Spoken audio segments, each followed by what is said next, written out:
Hello అండి, అందరికీ నమస్తే. Welcome back to our YouTube channel.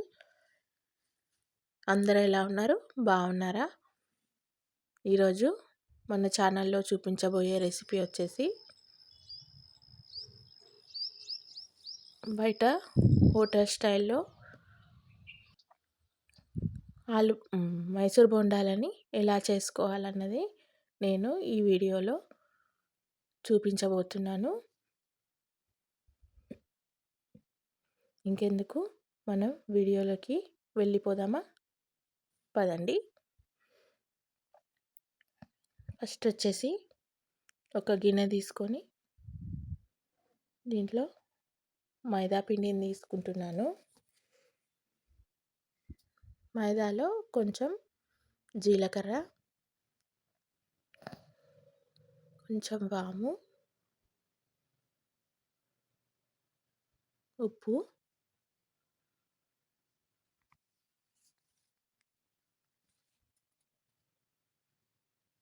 అల్లం ముక్కలు,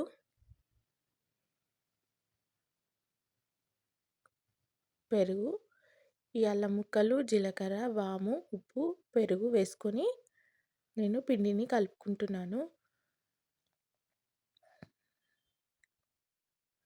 ఇదేంటంటే మైసూర్ బోండాలకి ఒక 2 నైట్ కాకుండా ఒక చేస్తాము అన్నప్పుడు ఒక 2 అవర్స్ ముందు నానబెట్టుకుంటే సరిపోతుంది.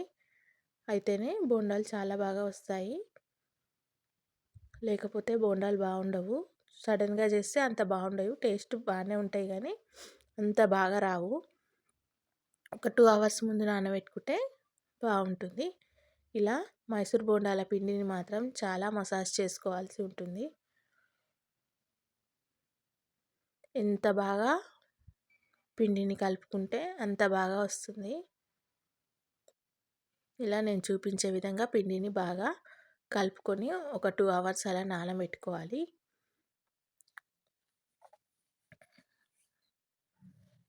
ఇప్పుడు చట్నీ చేసుకుందాం. అది నానేంత వరకు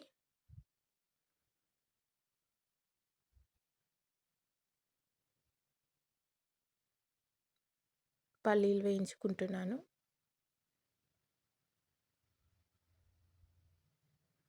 పల్లీలని వేయించుకున్న తర్వాత పచ్చిమిర్చి,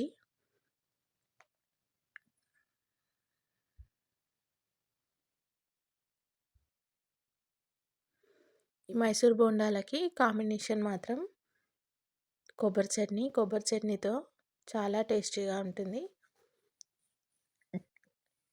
మైసూర్ బోండాలు చేసినప్పుడు కొబ్బరి చట్నీ కంపల్సరీగా చేసుకోవాలి. టేస్ట్ చాలా బాగుంటుంది.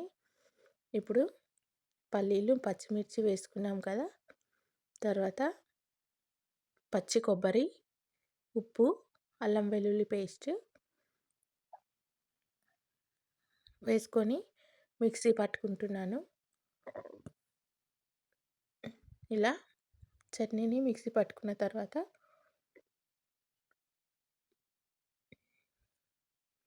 దీంట్లోకి తాలింపు పెట్టుకుంటే చట్నీ రెడీ అయిపోయినట్టే. ఆయిల్ వేడెక్కిన తర్వాత మినపప్పు, ఆవాలు,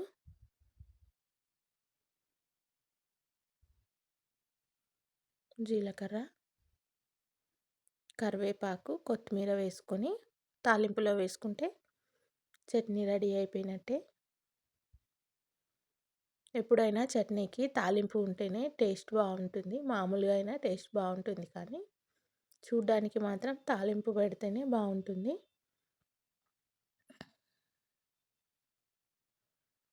ఇప్పుడు చట్నీ రెడీ అయిపోయింది.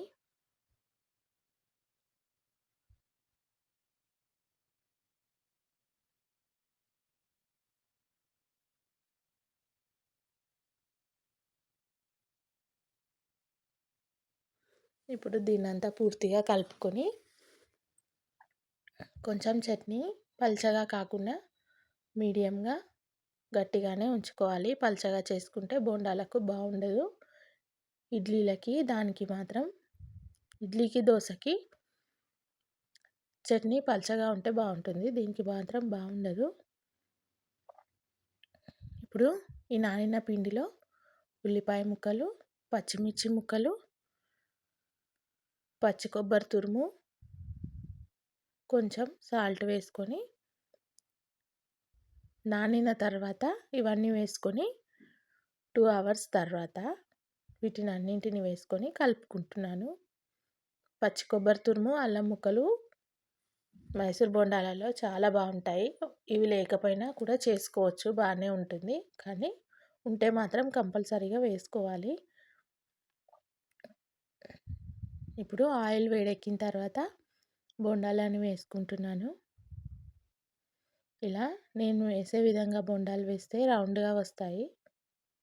ఈ బోండాల పిండిని కూడా పల్చగా చేసుకోకుండా కొంచెం గట్టిగానే చేసుకోవాలి. అయితే బోండాలు వేసుకోవడానికి ఈజీగా ఉంటుంది. ఇలా ఇలా స్పూన్ చెంచాతోని ఇలా తిప్పితే ఇలా రౌండ్గా తిప్పాలి. ఇంతకుముందు నేను తిప్పే విధంగా తిప్పితే అన్ని సైడ్స్ కరెక్ట్గా కాలుతుంది. చూస్తున్నారు కదా బోండాలు ఎంత బాగా వచ్చాయో రౌండ్గా.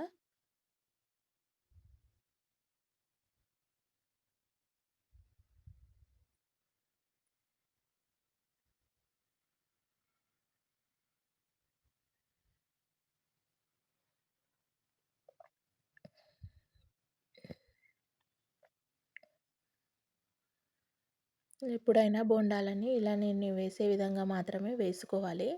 అలా వేస్తేనే బోండాలు రౌండ్గా వస్తాయి. ఇలా నేను చూపించే విధంగా వేయాలి.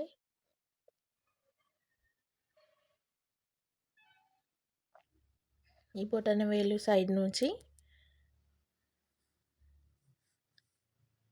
వేసుకుంటే ఇలా రౌండ్గా ఉంటుంది, వేయడానికి కూడా ఈజీగా ఉంటుంది. ఇలా రౌండ్గా వస్తాయి.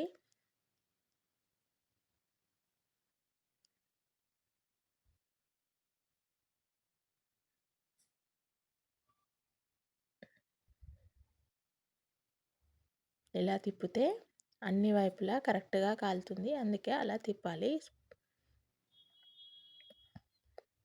ఇప్పుడు బోండాలన్నీ రెడీ అయిపోయాయి కదా. ఇప్పుడు ఒకసారి టేస్ట్ చేసి చెప్తాను. చాలా టేస్టీగా ఉంటాయి బోండాలు.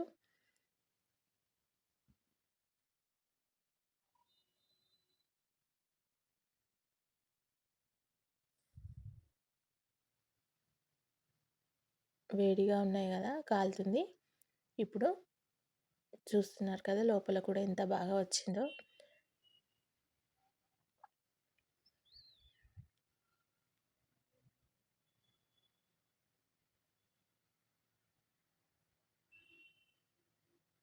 టేస్ట్ మాత్రం చాలా బాగుంది. మీరు కూడా తప్పకుండా ఈ బోండాలని ట్రై చేయండి.